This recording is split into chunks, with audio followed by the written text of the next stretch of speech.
구약성경 39권 929장을 6분 안에 정리해 보겠습니다. 창세기는 아브라함에게서 이삭에게로, 이삭에게서 야곱으로 흐르는 언약의 이야기입니다.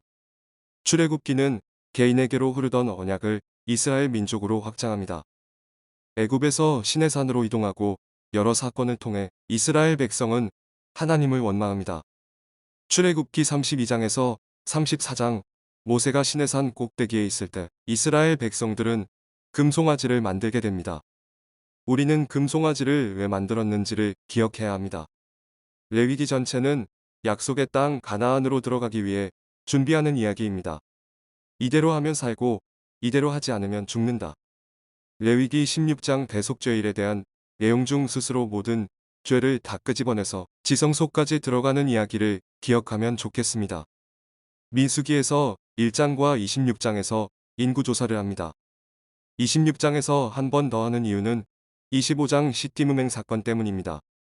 민수기 13장과 14장 이야기는 약속의 땅 가나안에 바로 들어갈 수 있었는데 40년 동안 집중적인 훈련을 받게 됨을 알리는 내용입니다. 민수기 16장도 기억해야 합니다. 고라 일당은 자신의 하는 일을 소중히 여기지 않고 모세와 아론의 일을 질투하다 죽게 됩니다. 신명기는 세 편의 설교로 구성되어 있습니다. 그리고 12장에서 26장에 나오는 율법은 첫째로 예배에 대한 내용, 둘째로 사회생활에 대한 내용, 셋째로 공직자를 세운 내용으로 구성되어 있습니다. 반복적으로 강조하는 부분이 있는데 예배를 택하신 곳에서 모두가 즐겁게 예배하라는 것입니다. 여호수아서는 가나안을 정복해가는 이야기입니다. 사사기는 12사사에 대한 이야기이기도 하지만 12번의 반복적인 순환 구조를 발견할 수 있습니다. 이방 민족에게 억압을 받게 되고 하나님께 간구하고 승리를 경험하고 해방되자 다시 망각하고 패배하고 다시 이방 민족에게 억압을 받는 내용입니다. 왜 그랬을까요? 각기 자기의 소견에 옳은 대로 행하였기 때문입니다. 이스라엘 백성들은 사무엘에게 주변 나라와 같이 왕을 세울 것을 요청합니다. 그렇게 해서 사울이 세워집니다. 이렇게 세워진 사울이 권력에 대한 욕심으로 번제를 월권하고 자기를 위하여 기념비를 세우는 일이 발생합니다. 이로 인해 성경은 여호와께서 사울을 왕으로 세운 것을 후회한다고 기록하고 있습니다. 하나님은 사무엘을 통해 사울을 이어 다윗을 왕으로 세우십니다. 열왕기를 보면 하나님 편에 있는 왕과 그렇지 않은 왕으로 구분해서 정리해야 할 수 있습니다. 역대기에서 바벨론 포로로 있는 이스라엘 백성들이 민족의 정체성을 확립하기 위한 목적을 확인할 수 있습니다. 에스라, 느헤미야, 에스더는 바벨론 포로로 있을 때 지도자의 이야기입니다. 욥기는 에스겔 14장에서 노아와 다니엘과 함께 이름이 거론된 욥이 고난 속에서 다시 회복하는 이야기입니다.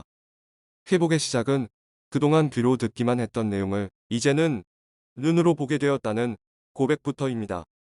시편은 150편 6절로 설명할 수 있습니다. 호흡이 있는 자마다 여호와를 찬양하라. 어떤 상황이든지 호흡이 있기에 여호와를 찬양하는 내용입니다. 잠언은 여호와를 경외하라는 것에 대한 내용입니다. 전도서는 세상 모든 것이 헛되다입니다. 그럼 우리가 모든 것들을 다 내려놓고 허무하게 살아야 할까요? 아닙니다. 하나님에게서 주어진 선물이라고 받아들이면서 하나님을 경외하는 마음으로 세상을 살라는 내용입니다. 아가서는 하나님과 우리의 사랑 이야기를 남녀의 사랑 이야기로 기록한 내용입니다. 이사야서는 북이스라엘이 멸망하는 상황 속에서 남유다 백성이 여호와께 돌아올 것을 촉구하는 내용입니다. 예레미야는 이사야 때에 있었던 개선의 여지조차도 없는 상태에서 70년의 바벨론 포로를 통한 정화의 시간을 예언하고 있습니다. 에스겔은 완전히 멸망한 상태에서 회복으로 이어지는 예언의 내용입니다. 다니엘은 그리 아니하실지라도의 신앙을 기억하며 하나님 나라 통치에 대한 내용입니다. 호세아는 여호와께 돌아오라는 내용이고 요엘은 여호와께서 심판의 상황에서 자기의 땅을 극진히 사랑하시어 그의 백성을 불쌍히 여기시는 마음을 전합니다. 아모스는 뽕나무를 재배하는 목자를 통해서 하나님이 일하시는 내용입니다. 오바댜는 에돔 족속에 대한 내용입니다. 요나는 신앙인의 모습을 볼 수 있습니다.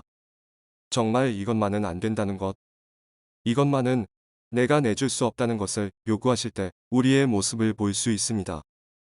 미가서는 6장 8절을 통해 정리할 수 있습니다.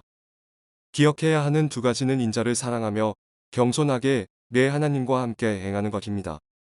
나음서는 여호와는 누구신가에 대한 대답입니다. 하박국은 악인의 형통에 대한 물음에 대한 하나님의 대답과 하나님이 개입하실 때까지 굳센 믿음으로 기다리겠다는 고백이 있습니다.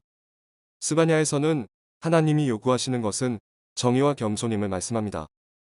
구약 성경의 마지막 부분인 학개, 스가랴 말라기는 포로기 이후의 내용입니다. 학개는 성전 건축을 재개하는 내용이고 스가랴는 환상을 통해 역사의 주관자는 하나님임을 말씀합니다. 말라기는 6개의 논쟁 내용을 통하여 느슨해진 신앙생활을 꾸짖으며 격려하시는 하나님을 말씀합니다.